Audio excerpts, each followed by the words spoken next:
Everyone thought we had the perfect marriage.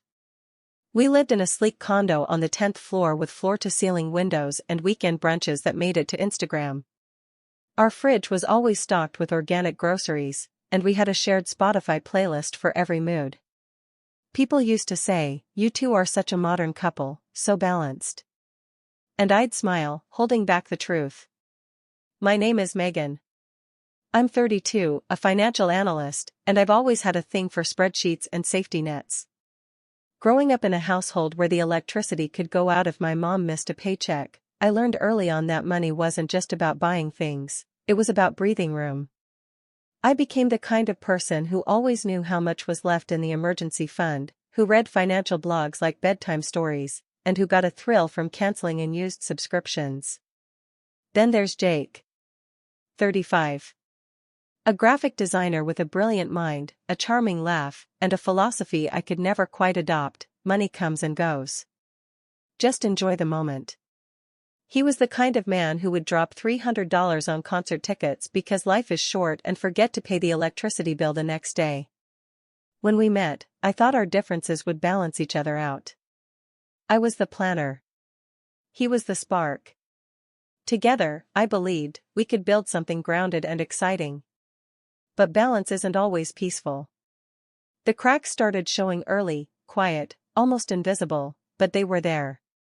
Like the time I suggested we start a monthly budget and he called it the death of spontaneity. Or when I opened a high-yield savings account and he rolled his eyes, muttering something about living in fear. I'd spend hours comparing mortgage rates and he'd say, "Let's just go with whatever feels right." We weren't fighting exactly. It was more like misfiring. Like we were tuned to different stations. He lived in the now. I lived with one foot in the future. And somewhere in between, our connection began to thin out, like a wire stretched too tight. One night, Jake came home excited. He had just finished a big project and wanted to celebrate.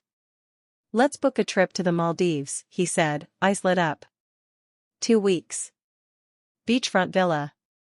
No laptops, no budgets. Just us. I hesitated. Not because I didn't love him. Not because I didn't crave rest or sun or time away from my inbox. But because that trip would cost over $5,000, and I had just reviewed our joint account. We were already spending more than we should. And I knew his freelance income had dipped the last couple of months. I said, "Maybe we could plan something more affordable? Or wait until things stabilize a bit?" His smile faded. "You always do this," he said flatly. "You suck the joy out of everything." I didn't respond right away. I just looked at him, this man I married because I thought we saw the world the same way, and realized something quietly painful: he didn't understand me. Not really. To him, my caution was coldness. My planning was control. My desire for security felt like rejection. Over time, he started calling me the money police. It was a joke, but not really. Our arguments became scripts. He'd say I was obsessed. I'd say he was reckless. Then we'd go silent, both of us more exhausted than angry. But here's what I never told him: I was scared. Scared of waking up one day and having nothing. Scared of being trapped. Scared that if something went wrong, no one would catch us. So I saved. I learned. I prepared. I built safety nets even when he said we didn't need them. What Jake never knew was that while he was spending to feel alive, I was quietly making sure we wouldn't drown. And neither of us realized just how much that difference would matter, until the day he walked away. Would you have guessed our marriage was falling apart from the outside? Let me know what you think will happen next. Are you someone who plans ahead like me, or do you live more in the moment like Jake? Drop a comment and tell me where you're watching from. And if you're new here, don't forget to subscribe to True Tales for more real-life stories that hit home. It wasn't the big fights that broke us. It was the small, persistent ones, the quiet erosion of trust, the growing distance masked by daily routines. A few weeks after the Maldives argument, Jake came home with a new pair of designer sneakers. I didn't even ask how much they cost. I didn't have to. I'd seen the credit card statement earlier that day. He'd already charged over $800 this month on miscellaneous expenses. When I asked about it, he brushed it off. "I'm making good money right now. What's the big deal?" "The big deal," I said carefully, "is that you promised we'd talk about large purchases." "They're shoes, Megan. Not a new car." "It's not just about the shoes, Jake." He threw his bag on the couch. "No, it never is with you. It's always about something bigger. Some invisible emergency you're constantly preparing for." I wanted to scream. Not because he was wrong to enjoy life, but because I felt alone in trying to protect both of us from a fall he didn't even believe existed. I started keeping my financial planning to myself. I stopped showing him our budget spreadsheet. I quietly canceled subscriptions we never used. I returned items he bought impulsively and never touched. I tried to manage the chaos behind the scenes without letting him feel like I was controlling things. But it wasn't enough. He started hiding purchases. I found receipts in his jacket, charges from fancy restaurants and bars I'd never heard of. One day, I discovered he had opened a new bank account, just in his name. He had transferred nearly $2,000 from our joint account without telling me. When I confronted him, he didn't even flinch. "Since you're always managing everything," he said, "I figured I needed something that was mine." Something broke inside me that night, not loudly, not dramatically, just a quiet snap. Like a thread giving out after being pulled too tight for too long. I tried to talk to him. I explained again why I did what I did, how I'd grown up rationing groceries, how I couldn't sleep at night knowing we had no financial cushion. I told him I wanted us to be a team. To plan together. To build a life we wouldn't have to fear losing. But he wasn't listening anymore. He had started describing me to friends as the finance freak. Once, I overheard him on a call with a buddy. "She's great, man, but it's like being married to a walking calculator." I laughed when I heard it. Not because it was funny, but because it was easier than crying. That's when I started my private savings account. I didn't tell him. I didn't feel guilty. It was the first time in years I did something entirely for myself, not to control, not to manipulate, but to survive. I called it my what if fund. What if he walked out? What if everything fell apart? What if I was alone? While Jake scrolled through luxury getaways on his phone, I signed up for online courses about investments and real estate. I took freelance projects after hours to funnel into the account. I stopped dreaming about early retirement with Jake, and started imagining freedom by myself. He thought I was being distant. I wasn't distant. I was preparing. And I had no idea how soon I would need every bit of that preparation. It happened on a Wednesday. Nothing dramatic. No shouting. No slammed doors. Just the soft click of the front door behind him, and the absence of footsteps returning. The night before, we had argued again. This time about a motorcycle he wanted to buy. He'd found one online and already paid the deposit. I had asked, calmly, why he didn't mention it before moving money out of our joint account. He snapped. "I don't need permission to live my life, Megan. And I don't need to constantly clean up after your impulsive spending, Jake." He didn't sleep in our bed that night. I heard him toss and turn on the couch, then silence. In the morning, I woke up to find his keys gone, his phone charger missing, and a note scribbled on the back of a receipt. "I need space. Don't wait up." For 3 days, I didn't hear from him. I called once. He didn't pick up. I texted, asking if he was okay. No response. When he finally returned, it was late, and he looked different. Distant. His shoulders slumped like he'd made a decision. I watched him move through the apartment like a guest in someone else's home. "Megan," he said, not meeting my eyes. "I think we should separate." I froze. "Separate?" I repeated. "You mean, like, take a break?" "No. I mean separate. As in, I want out." This isn't working. I couldn't breathe. My chest tightened like someone had wrapped a belt around my ribs and pulled. We can fix this, I whispered. We've had fights before. Jake shook his head. It's not just the fights. It's everything. I feel like I can't be myself around you. Like every move I make is under a microscope. You control everything, how we spend, where we go, even how we eat. I was trying to build something for us, I said quietly. Well, I didn't ask you to. He packed that night. 2 suitcases. A duffel bag. He left the rest. Books. Kitchen gadgets. His half of the rent. Me. I stared at the space he used to sleep in, the indentation on the pillow slowly rising back to flatness. I didn't cry. Not that night. Not yet. I sat at the kitchen table until sunrise, staring at our bank statements. That's when I saw it. He'd transferred out over $5,000 from our joint account before leaving. And that wasn't all. The credit card we'd used for shared expenses?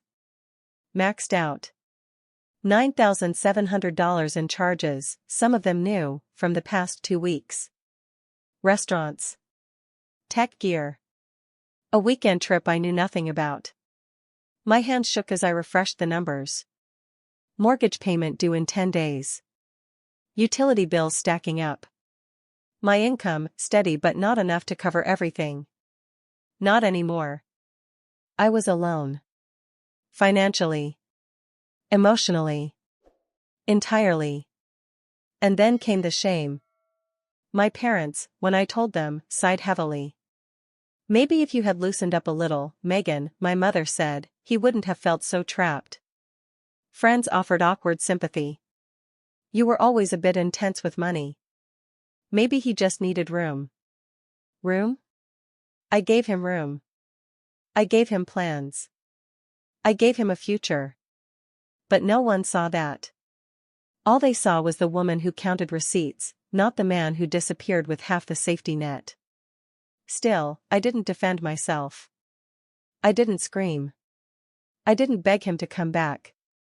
I logged into my private savings account. And there it was.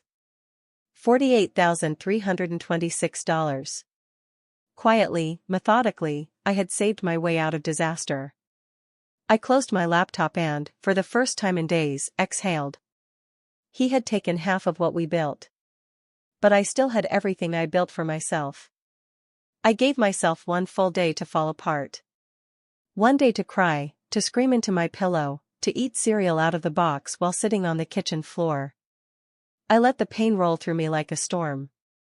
And then, on the 2nd day, I got up. Brushed my teeth. Tied my hair back. And opened a new spreadsheet. If I'd learned anything in my life, it was this: emotions could drown you, but numbers could anchor you. First, I assessed everything. My salary. My savings. The mortgage. The credit card debt. I called the bank and removed Jake from every remaining shared account. I negotiated a new payment plan on the mortgage, explaining the situation. The woman on the other end paused and said, "You sound more put together than most people in your position." I smiled bitterly. It's because I planned for this. I just didn't know I was planning to do it alone. Next, I built a new budget, one based entirely on my income. No frills. No vacations. No takeout. I cut every unnecessary subscription, canceled our wine club membership, and sold Jake's old gaming console he left behind. Every dollar had a job now. Survival came first. Healing would come later. Then, I got to work. I reached out to a few former colleagues and quietly picked up some freelance projects. Nights and weekends turned into work hours. I dove deep into financial education, tax strategy, real estate, long-term investing. I joined online communities of women rebuilding after divorce, and for the first time in a long time, I didn't feel so alone. And slowly, something surprising started to happen. Without Jake's chaos, my world became quieter. Lighter. Every decision I made was mine. I didn't have to explain why I bought store-brand cereal or why I didn't upgrade my phone. I didn't have to justify my ambition or downplay my hunger for security. I could just be. One Saturday afternoon, I stood in the middle of our condo, my condo now, and realized I no longer felt the weight of his disappointment. The apartment still had his scent in some corners, his things in a few boxes, but the energy had shifted. It felt like mine. So I made it mine. I sold the leather couch he loved but I never found comfortable. I painted the bedroom walls a soft sage green. I donated the bar cart we barely used and bought a small bookshelf instead. I framed a quote above my desk that read, "Security is not control, it's freedom." At work, I started speaking up more in meetings. My boss noticed. A few months later, I got a raise. Then a promotion. For the first time in years, I started dreaming again, but this time, the dreams were mine. I imagined buying a small place of my own. I pictured leading financial workshops for women who'd been told they were too much for caring about money. I saw myself writing a book one day, a real one, not just scribbled goals in a journal. One evening, I opened a blog. I called it Her Balance. A quiet space on the internet where I wrote about saving, budgeting, rebuilding, and, most of all, learning to trust yourself after being told your instincts were wrong. To my surprise, women started reading. Then commenting. Then sharing. Some told me I'd given them courage to leave toxic relationships. Others said they finally opened their own bank account after years of depending on someone else. One woman wrote, "I used to think I was just bad with money. Turns out, I just needed someone to explain it without judgment. Thank you." And for the first time since Jake left, I felt something stronger than sadness. I felt useful. Empowered. Whole. It had been 18 months since he left. I hadn't seen Jake. Hadn't heard his voice. The silence between us had grown into a chasm, and I had no desire to cross it. I'd let go of the questions that used to haunt me. Did he regret it? Did he miss me? Did he ever realize what he'd walked away from? But life has a funny way of circling back. It was during a local women's finance summit, my first as a guest speaker. The room was full of professionals, young women, single moms, retirees. I stood on stage in a navy blazer, the kind I used to think I wasn't bold enough to wear, and shared my story. Not as a victim, but as a survivor who'd built something solid out of brokenness. When I stepped off stage, the applause still echoing in my ears, I saw him. Jake. Standing near the back, hands shoved into his jacket pockets, eyes heavy with something that looked a lot like regret. I froze. He stepped forward. "Hey, Megan." I nodded. "Jake. You were amazing up there." "Thanks." There was an awkward pause. Then he spoke again. "I've been following your blog." That surprised me. He looked tired. A little thinner. His charm, still there, had dulled. Like a song played too many times. "I didn't come here to cause problems," he said quickly. I guess I wanted to say I'm sorry. I didn't understand back then. What you were doing. What you were trying to protect. I stayed quiet. He continued, "I thought you were trying to control me. Turns out, you were holding both of us together." I didn't see it until everything fell apart. I lost a couple of clients. Got into some debt. My credit's a mess. I'm still trying to recover. I wanted to feel satisfaction. Some twisted sense of justice. But I didn't. I just felt calm. "Jake," I said gently, "I'm glad you're figuring things out." "Really? But I'm not the same person anymore." He gave a sad smile. "I can tell. I don't need you to apologize. I just need you to understand that I didn't save all that money to control you. I did it so we'd be safe. So we'd have a future. I thought it would be our future. But it turned out to be mine." He looked down. "I know. And, I miss you. That old pang tugged at me. The part of me that used to crave his approval. His presence. His laugh. But that version of me had learned to live without him. I don't miss who we were, I said softly. I don't miss feeling like I had to choose between peace of mind and keeping you happy. He nodded. Would you ever consider? No, I cut in gently. I don't hate you, Jake. I just outgrew the space you left. We stood there for a moment, two people who had loved each other once but had nothing left to hold on to. Then I reached into my purse, pulled out a card, and handed it to him. My blog has some resources on getting out of debt. It's helped a lot of people. Maybe it can help you too. He took it. Take care of yourself, I said. And then I walked away, steady, certain, and free. 6 months later, I bought my own place. A small, sunlit condo just outside the city. It wasn't flashy. It didn't have skyline views or custom lighting. But it was mine. Paid for with my money. Decorated with my choices. Filled with silence that felt peaceful, not lonely. I hung a wind chime on the balcony. Every time it tinkled in the breeze, I took it as a reminder, I had weathered the storm, and now, the wind belonged to me. My blog, Her Balance, kept growing. Thousands of women, many of them strangers, wrote to tell me their stories. Stories of betrayal, loss, rebuilding, rediscovery. One woman said she started her own savings account because of me. Another finally left a relationship that had drained her financially and emotionally for years. I started hosting monthly workshops at the local library. At the first one, only 8 women showed up. By the 4th, the room was packed. Women came with notebooks, coffee cups, and open hearts. They didn't just want spreadsheets, they wanted freedom. Power. Confidence. One afternoon, a woman in her 60s waited until everyone else had left before approaching me. Her eyes welled up as she said, I always thought it was too late for me. But you made me believe I could still start over. I reached for her hand and said the words I had once whispered to myself in the dark, it's never too late. It's never too small. And it's never just about money. That night, I sat on my balcony and thought about the life I had imagined years ago, the one where Jake and I would retire early, travel the world, and grow old side by side. That dream was gone.